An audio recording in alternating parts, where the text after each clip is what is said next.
everyone, welcome to our channel Evolution Era. I am your chemistry teacher Pragya Bhaskar. Hello everyone, and this is your biology educator श्रद्धा सोनी. आज का जो session है वो बहुत ज़्यादा important है. अब इम्पोर्टेंट क्यों है? क्योंकि ये जो सेशन है आप 11th में हैं, चाहे आप 12th में हैं, चाहे आप किसी भी कंपटीशन एग्जाम की तैयारी कर रहे हैं, जैसे कि पीएनएसटी, नीट, पीबीएफटी, एम्स नर्सिंग या और भी कोई भी बायोलॉजी की कंपटीशन एग्जाम की तैयारी कर रहे हैं. ठीक है. अब सबसे पहला स्टेप क्या होता है? ठीक है मैम, सबसे पहला स्टेप ये होता है कि आप पैटर्न समझे एग्जाम का. ठीक है, आप सिलेबस समझे एग्जाम का कि क्या पैटर्न फॉलो कर रहा है एग्जाम, क्या सिलेबस है उसका. उसके बाद अपनी स्ट्रैटेजी बनाए और उसके बाद फिर प्रिपरेशन स्टार्ट करें. ठीक है, तो ये एक बहुत अच्छा तरीका है. ठीक है, तो आज हम बात करेंगे मैम कि पीएनएसटी के बारे में. ठीक है, पीएनएसटी का क्या पैटर्न है, क्या कट ऑफ है और क्या सिलेबस है. ठीक है, मैं आपको बायोलॉजी के बारे में डिटेल में बताऊंगी, प्रज्ञा मैम आपको केमिस्ट्री के बारे में डिटेल में बताएगी. ठीक है, तो मैम अभी मैं पैटर्न बता देती हूँ बायोलॉजी का. ठीक है, उसके बाद हम आपको बुलाएंगे, आप केमिस्ट्री का बताएंगे. तो हम पैटर्न की बात कर रहे थे. ठीक है, पैटर्न के लिए सबसे पहले हम बात करने वाले हैं पीएनएसटी की. ठीक है, ये सेशन आपके पीएनएसटी के पैटर्न और सिलेबस के लिए है. तो सबसे पहले बात कि पीएनएसटी का फुल फॉर्म क्या है. ठीक है, तो पीएनएसटी का फुल फॉर्म है pre nursing selection test. Pre nursing selection test है, नर्सिंग एग्जाम के लिए होता है. ठीक है, 12th के बाद आप दे सकते हैं. तो आपको प्रिपरेशन, अगर आप अभी 11th में हैं और आप नर्सिंग करना चाहते हैं तो आप अभी से प्रिपरेशन स्टार्ट कर लीजिए. ठीक है, क्योंकि 11th और 12th का इसमें सिलेबस आता है. ठीक, और अभी जो 12th में है तो कोई बात नहीं, 12th पढ़िए अभी. फिर अगर आप 12th के से भी निकल चुके हैं तो आप बहुत अच्छे से स्ट्रैटेजी बना के 11th-12th कंप्लीट कर लीजिए. ठीक है, चलिए पैटर्न की बात करें तो कोई निगेटिव मार्किंग नहीं है इस एग्जाम में, बहुत अच्छी बात है. ठीक है, कोई निगेटिव मार्किंग नहीं है. जैसे एग्जाम्पल, अगर आपने 10 क्वेश्चन सॉल्व किए हैं, ठीक है, उसमें से 7 आपके सही हैं और 3 आपके गलत हैं. ठीक है, तो गलत के कोई मार्क कट नहीं होंगे इसमें. जो गलत है वो गलत है, लेकिन 7 पूरे आपको मार्क्स मिलेंगे राइट के. ठीक है, जो करेक्ट आपकी 7 क्वेश्चन है उसमें से रॉन्ग के कोई कट नहीं होंगे. ठीक है, 7 टोटल पूरे राइट हो जाएंगे आपके. नेक्स्ट टाइम देखते हैं. तो 2 घंटे का ये पेपर होता है. 2 घंटे थोड़ा कम है बट ठीक है, मैनेज कर लो. ठीक है, 2 घंटे का टोटल पेपर होता है. टोटल मार्क्स कितने होते हैं तो 150. ठीक है, 150 5 सब्जेक्ट के टोटल मार्क्स जो होते हैं ये 150 है. अब यहाँ पे ये देखो कि जो 150 है, ठीक है, each क्वेश्चन कैरी 1 मार्क्स, मतलब कि हर एक क्वेश्चन 5 सब्जेक्ट में हर एक क्वेश्चन 1-1 मार्क्स का होगा आपका. ठीक है, 1-1 मार्क्स का हो जाएगा. तो सब्जेक्ट देख लेते हैं कि भाई कितने सब्जेक्ट हैं. देख रहे हैं आप 5 सब्जेक्ट है. पहले बात करेंगे फिजिक्स की. ठीक है, तो फिजिक्स 30 क्वेश्चन 30 मार्क्स की. Physics 30 question 30 marks.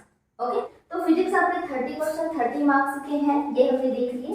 केमिस्ट्री का देखते हैं तो केमिस्ट्री सेम वैसे ही 30 क्वेश्चन आएंगे आपके 30 मार्क्स के. ठीक है, 30 क्वेश्चन मतलब एक क्वेश्चन 1 मार्क्स का, तो 30 क्वेश्चन 30 मार्क्स के, सिंपल. ठीक है, अब यहाँ पे देखिए बॉटनी भी आपका 30 क्वेश्चन आ रहा है. ठीक है, जूलॉजी भी आपका 30 क्वेश्चन आता है. और ये दोनों सेक्शन को हम क्या बोलते हैं, बायोलॉजी. इसका मतलब ये है कि जूलॉजी और बायोलॉजी मिला के 60 मार्क्स का आ रहा है. ठीक है, 60 मार्क्स का आ रहा है आपका बायोलॉजी. वैसे ही इंग्लिश की अगर मैं बात करूँ तो 30 क्वेश्चन 30 मार्क्स. ठीक है, समझने वाली ये बात है यहाँ, आप देख ही रहे हैं.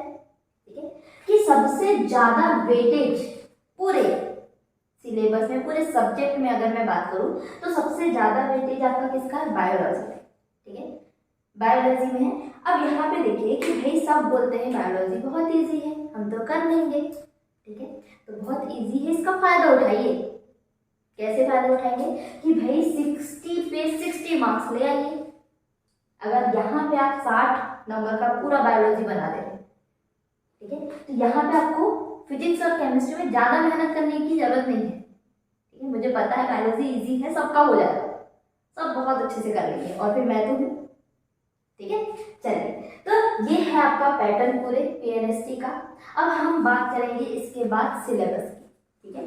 तो सिलेबस मैं आपको बायोलॉजी का सिलेबस बताऊंगी, ठीक है। इसके बाद आपको प्रज्ञा मैम केमिस्ट्री का सिलेबस बता देंगी। ओके, तो चलिए अब हम देखते हैं सिलेबस कि भाई बायोलॉजी मतलब कि बॉटनी और जूलॉजी में कितना सिलेबस कवर है, ठीक है।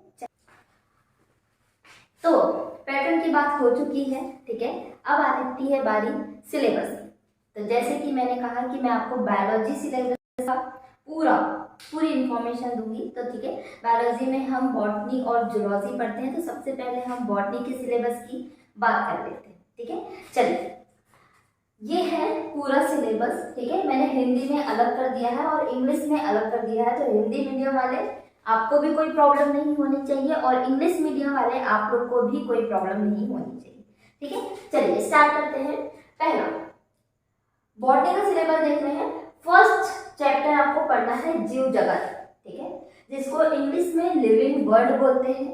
क्वेश्चन कितने आते हैं, ठीक है। तो क्वेश्चन 1 to 2, एक क्वेश्चन आएगा या 2 क्वेश्चन आएंगे। देखो क्वेश्चन बहुत कम आते हैं इससे, लेकिन ये पूरा बेस है आपका, पूरा बायो का बेस है लिविंग वर्ड, ठीक है। तो आपको पूरा बायो पढ़ने के लिए सबसे पहले लिविंग वर्ड तो पढ़ना ही पढ़ना है, भले इससे क्वेश्चन 1 या 2 क्यों ना आते, ठीक है। अगर ये नहीं पढ़ेंगे तो पूरा आगे का आपको नहीं समझ में आएगा, ठीक है। तो फर्स्ट है लिविंग वर्ड, सेकेंड है जीव जगत का वर्गीकरण, बायोलॉजिकल क्लासिफिकेशन। इससे क्वेश्चन आते हैं 2 to 3, ठीक है। कई बार आपको 2 भी देखने को मिलेंगे, कई बार आपको 3 क्वेश्चन भी देखने को मिल जाएंगे, ठीक है। नेक्स्ट है वनस्पति जगत, प्लांट किंगडम। इससे भी 2 to 3 आपको क्वेश्चन देखने को मिल जाते हैं, ठीक है। कई बार आपको 2 देखने को मिल जाएगा, कई 1 देखने को मिल जाएगा, कई बार 3 भी देखने को मिल सकते हैं, ठीक है।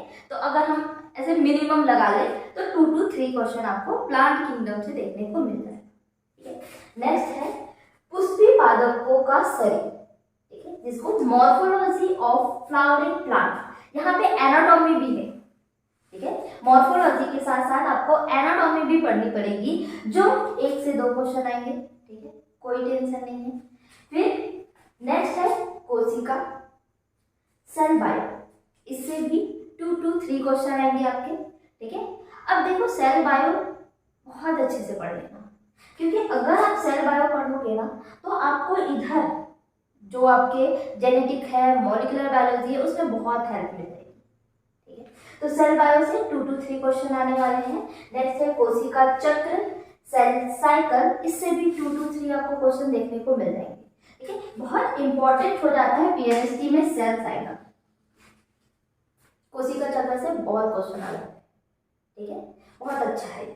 नेक्स्ट है पादप कार्य की, प्लांट फिजियोलॉजी। अब देखो प्लांट फिजियोलॉजी आपको देखने में एक चैप्टर लग रहा है, ठीक है, लेकिन प्लांट फिजियोलॉजी के अंदर 5 चैप्टर है, ठीक है। तो मैं यहाँ प्लांट फिजियोलॉजी लिखी हूँ, इसका मतलब सब चैप्टर इसमें प्लांट फिजियोलॉजी में अंदर, जैसे फोटोसिंथेसिस आप देख लेंगे, मिनरल न्यूट्रिशन आप देख लेंगे, ठीक है, हार्मोन आप देख लेंगे। ऐसे ही 5 पूरे सब चैप्टर होते हैं प्लांट फिजियोलॉजी। उन सारे 5 सब चैप्टर से मिला के आपके 3 to 4 क्वेश्चन देखने को मिल सकते हैं, ठीक है। नेक्स्ट है आपका जीव में जनन, रिप्रोडक्शन इन ऑर्गेनिज्म, ठीक है। इसमें भी आपको 1 to 2 क्वेश्चन देखने को मिल जाएंगे।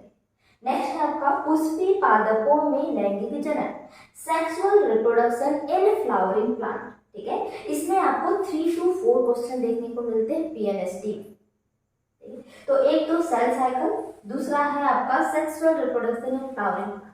अब देखो ये sexual reproduction in flowering plant जो है ये 11th में भी है और 12th में भी, ठीक है। तो दोनों जगह पढ़ना है हमको, 12th में ज़्यादा डिटेल में है, 11th में थोड़ा सा कम डिटेल में, ठीक है। चलिए नेक्स्ट है वंशागति तथा विविधता के सिद्धांत, ठीक है, principle of inheritance and variation, जिसको हम कॉमन लैंग्वेज में जेनेटिक भी बोलते हैं, ठीक है। तो जेनेटिक्स मतलब कि principle of inheritance and variation से आपको 4 to 5 क्वेश्चन आपको यहाँ से मिल जाएंगे, मतलब कि ये भी बहुत इंपॉर्टेंट है, ठीक है। नेक्स्ट है आपका वंशागति के आणविक आधार, molecular basis this of inheritance normal भाषा में, कॉमन लैंग्वेज में हम बोलते हैं मॉलिक्यूलर बायोलॉजी, ठीक है। इससे सबसे ज़्यादा क्वेश्चन आएंगे आपके, तो बहुत अच्छे से इसको प्रिपेयर करना। और सबसे टफ चैप्टर पूरे पीएनएसटी के सिलेबस में सबसे ज़्यादा टफ, जो बच्चों को लगता है होता नहीं टफ, ठीक है, मेरे रहते तो बिल्कुल भी नहीं, ठीक है। तो मॉलिक्यूलर बायोलॉजी से 5 to 6 क्वेश्चन आपको यहाँ मिल जाएंगे। नेक्स्ट है आपका खाद्य उत्पादन में वृद्धि, मतलब कि फूड प्रोडक्शन और एग्रीकल्चर। ये दोनों से 1 से 2 आपको क्वेश्चन मिल जाएंगे, ज्यादा क्वेश्चन नहीं आते होंगे बट आते हैं, ठीक है।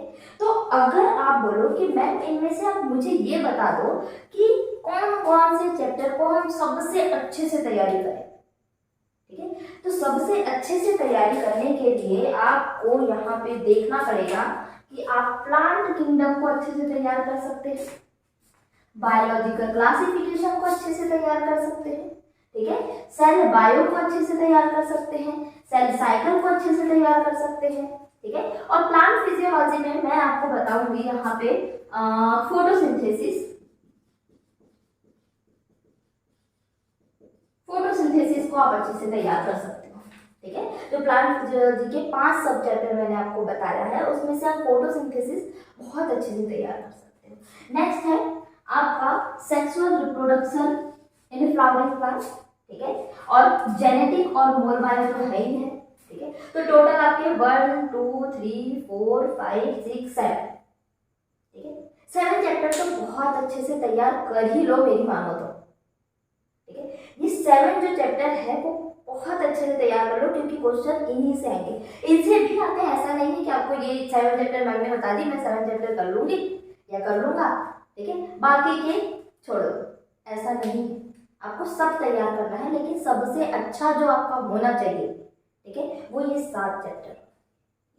अगर आप लोगों को दिख रहा होगा अच्छे से, स्क्रीनशॉट ले सकते हैं आप, या तो अपनी कॉपी में नोट कर लीजिए जो आपकी नोट्स है, ठीक है। देखिए नोट्स बनाने का तरीका देखिए, आपको बॉटनी की अलग नोट्स बनानी है, जूलॉजी की अलग नोट्स बनानी है, केमिस्ट्री के अलग नोट्स बनानी है, ठीक है।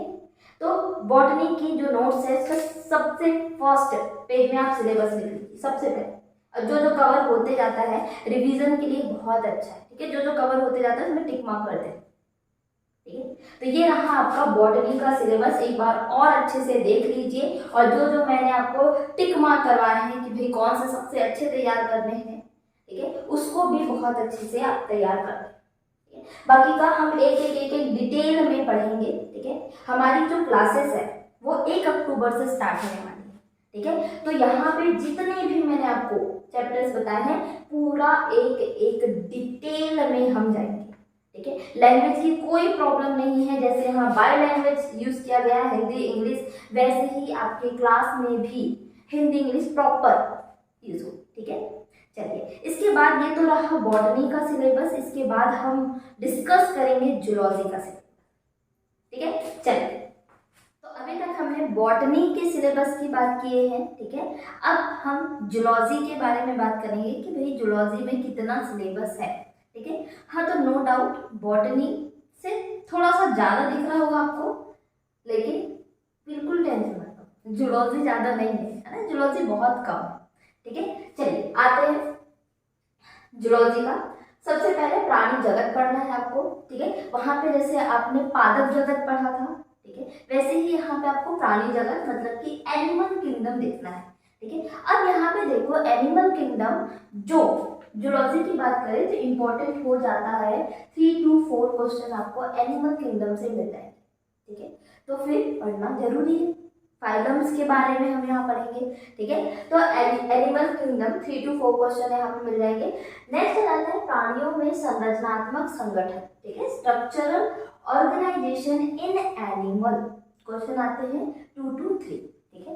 नेक्स्ट आ जाता है जैव प्रौद्योगिकी बायोटेक्नोलॉजी, 3 to 4 क्वेश्चन आ जाते हैं, मतलब कि ये भी इम्पोर्टेंट है, ठीक है। बायोटेक्नोलॉजी से क्वेश्चन पहले उतने नहीं आते थे, बट अभी बायोटेक्नोलॉजी से क्वेश्चन बहुत आने लगे हैं, तो इसका मतलब आपको बायोटेक्नोलॉजी तो अच्छे से पढ़ना है, ठीक है। नेक्स्ट है जैव अणु बायोमॉलिक्यूल, बायोमॉलिक्यूल से भी क्वेश्चन 1 से 2 आ जाएंगे, ठीक है। बायोमोलिक्यूल आप केमिस्ट्री में भी पढ़ेंगे और जूलॉजी में भी पढ़ेंगे, ठीक है, तो ज़्यादा दिक्कत होने वाली नहीं। नेक्स्ट, पाचन एवं अवशोषण, ठीक है, डाइजेशन एंड एब्जॉर्प्शन, क्वेश्चन आएंगे अगेन 2 to 3, ठीक है। नेक्स्ट, श्वसन एवं गैसों का विनिमय, breathing and exchanges of gases, ठीक है, क्वेश्चन आने वाले हैं 1 to 3 से। अब जूलॉजी में देखना आपको पैटर्न जो देखना, ठीक है, हर चैप्टर से क्वेश्चन आपको 2 to 3 या 1 to 3 से ही मिलेंगे, ठीक है। किसी किसी में थोड़ा वेटेज ज्यादा है जिसको हम बहुत अच्छे से पढ़ लेंगे। नेक्स्ट आते हैं शरीर द्रव्य तथा परिसंचरण, ठीक है, body fluid and circulation, again 3 to 4, ठीक है। उसके बाद आते हैं उत्सर्जी उत्पाद एवं उनका निष्कासन, excretory product and there elimination, again 2 to 3, pattern देख रहे हो, ठीक है। नेक्स्ट आते हैं हम गमन एवं संचरण, ठीक है, जिसको लोकोमोशन बोलेंगे। क्वेश्चन आएंगे 1 to 2, ठीक है, क्वेश्चन 1 to 2 आ जाएंगे आपको। नेक्स्ट है आपका तंत्रिकीय नियंत्रण एवं समन्वय, ठीक है, न्यूरल कंट्रोल एंड कोऑर्डिनेशन, और 2 to 3 इसमें से क्वेश्चन आते हैं, ठीक है।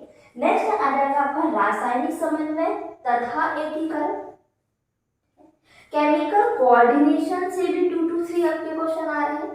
नेक्स्ट आ जाएगा आपका मानव जनन, ह्यूमन रिप्रोडक्शन, इससे क्वेश्चन आपका 3 to 4 आ रहा है, मतलब ये भी इंपॉर्टेंट हो रहा है, ठीक है।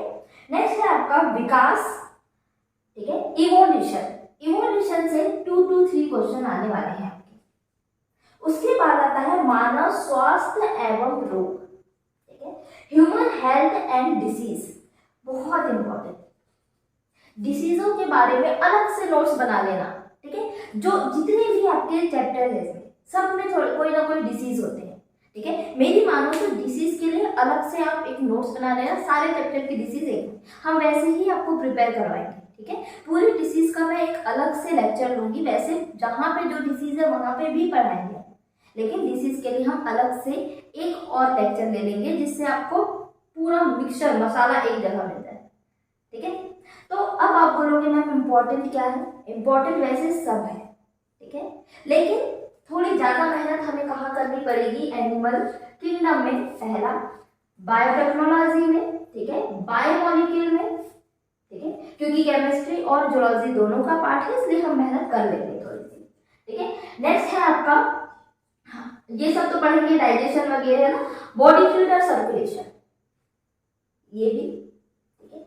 नेक्स्ट आ जाएगा आपका न्यूरल कंट्रोल एंड कोऑर्डिनेशन, ठीक है, केमिकल कंट्रोल एंड कोऑर्डिनेशन, ठीक है, ह्यूमन रिप्रोडक्शन इसमें भी, और ह्यूमन हेल्थ एंड डिसीज जैसे कि मैंने आपको कहा, ठीक है। तो ऐसे जो गिने जो सब्जेक्ट है जो मैं आपको पढ़ाते पढ़ाते बताऊंगी कि कौन सा ज्यादा सेशन आपका इम्पोर्टेंट होगा, ठीक है, उस हिसाब से आप अपनी तैयारी कर सकते हैं। तो ये रहा आपका जूलॉजी का पूरा सिलेबस। अब यहाँ पे बात ये आती है कि भाई जूलॉजी को हम कैसे पढ़ें, ठीक है।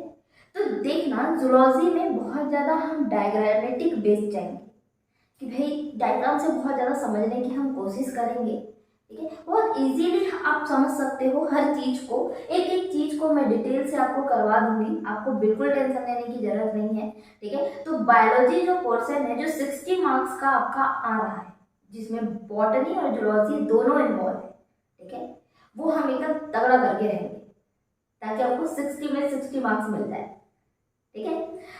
तो इसके बाद ये तो हुआ आपका बायोलॉजी का सिलेबस, ठीक है। नेक्स्ट आपको प्रज्ञा मैम केमिस्ट्री का सिलेबस डिस्कस करने वाली है, ठीक है, तो बने रहिए, अभी वीडियो में आगे आपको प्रज्ञा मैम केमिस्ट्री का सिलेबस डिस्कस करें, ठीक है। तो यहाँ पे आपका बायोलॉजी का पूरा सिलेबस डिस्कस होके खत्म होता है, ठीक है। तैयारी जम के करेंगे हम लोग, पहले हम बॉटनी से शुरुआत करेंगे, ठीक है, धीरे धीरे हम जूलॉजी में आ जाएंगे, बिल्कुल टेंशन मत लेना, ठीक है। तो thank you so much Pragya ma'am chemistry का सिलेबस डिस्कस करने आपसे। जैसा कि श्रद्धा मैम ने आपको बताया बायोलॉजी का सिलेबस, वैसे ही हम यहाँ पे केमिस्ट्री का सिलेबस डिस्कस करेंगे। केमिस्ट्री जो है आपका PNST में 30 मार्क्स का आता है, 30 मार्क्स का 30 क्वेश्चन आते हैं, ठीक है। और ये जो 30 क्वेश्चन है वो 3 पार्ट में डिवाइड आते हैं, इनऑर्गेनिक, फिजिकल और ऑर्गेनिक, ठीक है। इनऑर्गेनिक, फिजिकल और ऑर्गेनिक का हम लोग अभी 1 बाय 1 सिलेबस डिस्कस करेंगे। उससे पहले हम लोग बुक देख लेते हैं। बुक में आपको NCERT 11-12 ही प्रेफर करना है, जो कि आप हिंदी मीडियम वाले हिंदी NCERT प्रेफर कर सकते हैं और इंग्लिश मीडियम वाले इंग्लिश NCERT प्रेफर कर सकते हैं। क्लासेस यहाँ पर दोनों लैंग्वेज में अवेलेबल रहेगी और ठीक है। उसके बाद हम लोग 1 बाय 1 सबका डिटेल सिलेबस डिस्कस स्टार्ट करते हैं। इनऑर्गेनिक केमिस्ट्री का सिलेबस सबसे पहले हम देखेंगे प्रिंसिपल ऑफ मेटलर्जिकल ऑपरेशन, जिसको हिंदी में कहते हैं धातुकर्म संचालन के सिद्धांत, ठीक है। उसके बाद अपन देखेंगे केमिकल पीरियोडिसिटी, रासायनिक आवधिकता। देन हम देखेंगे कंपैरेटिव स्टडी ऑफ एलिमेंट्स, तत्वों का तुलनात्मक अध्ययन। उसके बाद हम देखेंगे ट्रांजिशन मेटल्स, संक्रमण धातुएं। फिर हम देखेंगे कोऑर्डिनेशन कंपाउंड, समन्वय यौगिक। उसके बाद हमारा आएगा केमिकल एनालिसिस, रासायनिक विश्लेषण। तो अभी हमने इनऑर्गेनिक केमिस्ट्री का सिलेबस डिस्कस किया है, अब हम करेंगे फिजिकल केमिस्ट्री का सिलेबस डिस्कस। तो सबसे पहले इसमें आपका आएगा स्ट्रक्चर ऑफ एटम, ठीक है, जिसको हम बोलते हैं परमाणु की संरचना, ठीक है। उसके बाद हम केमिकल बॉन्ड देखेंगे, जिसको हम रासायनिक बंध बोलते हैं। इसमें हम बहुत सारे कोवैलेंट बॉन्ड, इलेक्ट्रोवैलेंट बॉन्ड सब के बारे में पढ़ेंगे, ठीक है। उसके बाद हमारा आएगा सॉल्यूशन जिसको हम विलियन कहते हैं, ठीक है। देन हम पढ़ेंगे सॉलिड स्टेट मतलब ठोस अवस्था, ठीक है। उसके बाद हमारा आएगा nuclear chemistry, radio active radiation, जिसको परमाणु रसायन विज्ञान रेडियो सक्रिय विकिरण कहते हैं, ठीक है। उसके बाद हमारा आ जाएगा केमिकल इक्विलिब्रियम, जिसको हम रासायनिक सार में कहेंगे। उसके बाद आता है हमारा थर्मोकेमिस्ट्री एंड थर्मोकेमिस्ट्री और थर्मोडायनेमिक, ठीक है। उसके बाद हमारा आता है केमिकल काइनेटिक, इससे भी बहुत सारे क्वेश्चन पूछे जाते हैं, रासायनिक गतिकी जिसको हम कहते हैं, ठीक है। उसके बाद हमारा आता है इलेक्ट्रोकेमिस्ट्री, फिर सरफेस केमिस्ट्री, ठीक है। तो ये आपका जो फिजिकल केमिस्ट्री है वो बहुत ज़्यादा इंपॉर्टेंट है, तो इसको भी हम लोग डिटेल स्टडी करेंगे। तो लास्ट जो आपका बचा है वो है ऑर्गेनिक केमिस्ट्री का सिलेबस, तो उसको डिस्कस कर लेते हैं।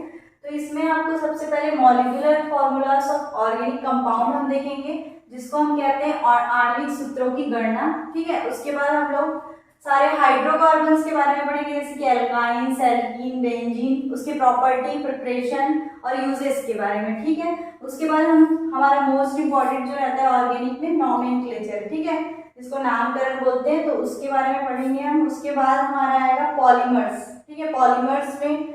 उसके बाद हम बायोमॉलिक्यूल्स देख लेंगे, उसमें उसे कहते हैं जैविक अणु, ठीक है। फिर केमिस्ट्री इन एवरीडे लाइफ, फिर उसका आपका ये सिलेबस कंप्लीट होता है, ठीक है। ये रहा आपका सिलेबस डिस्कशन पैटर्न, ठीक है। हर चीज़ हमने बायोलॉजी केमिस्ट्री का सिलेबस से लेके पैटर्न कैसा रहेगा, ठीक है, कितना वेटेज है, हमने हर तरीके की चीज़ें यहाँ पे हमने आपसे डिस्कस कर चुकी है, ठीक है। इसके बाद क्या करेंगे कि जो सिलेबस के अकॉर्डिंग, ठीक है, हम 1 बाय 1 एक एक चीज़ों को पूरी डिटेल से लेके चलेंगे, क्यों मैम, ठीक है। पूरे डिटेल से हम कवर करते जाएंगे और टाइमिंग का बिल्कुल टेंशन मत लो कि भाई सिलेबस कंप्लीट होगा नहीं होगा, उसकी जिम्मेदारी हमारे ऊपर है, ठीक है। हम आपका एग्जाम तक के पूरा कंप्लीट सिलेबस करके रिवीजन करके, ठीक है, हर चीज़ आपको हम दे देंगे। आप बिल्कुल टेंशन मत लीजिए, बस हमारे साथ बने रहिए, ठीक है। हमारी क्लासेस 1 अक्टूबर से स्टार्ट होने वाली है, 1 अक्टूबर से स्टार्ट होने वाली है, ठीक है, ठीक है। तो हमारी क्लास 1 अक्टूबर से स्टार्ट होने वाली है, तो आप जल्दी से हमारे चैनल इवोल्यूशन एरा को सब्सक्राइब कर दीजिए, ठीक है। और नोटिफिकेशन के लिए आपको बेल आइकन को प्रेस कर देना है, ताकि आपको प्रॉपर 1 अक्टूबर से डेली बेसिस पे जो हमारी क्लासेस आने वाली है वो उसका नोटिफिकेशन आपको प्रॉपर मिल जाए, ठीक है, ताकि आप अटेंड कर पाए हमारी क्लासेस, ठीक है। तो 1 अक्टूबर भूलिएगा नहीं, हमारी क्लासेस वहाँ से स्टार्ट होने वाली है, तो जल्दी से आप शेयर कर दीजिए इस चैनल को, ताकि आपके जो छोटे भाई बहन जो PNST की तैयारी करना चाहते हैं और जो कर रहे हैं उनको भी पता चले और उनकी भी थोड़ी मदद हो जाए, ठीक है। चलिए, तो आज के लिए बस इतना ही, तो यहाँ पे हम ख़त्म करते हैं, वापस हम फिर मिलेंगे 1 अक्टूबर से। Thank you so much.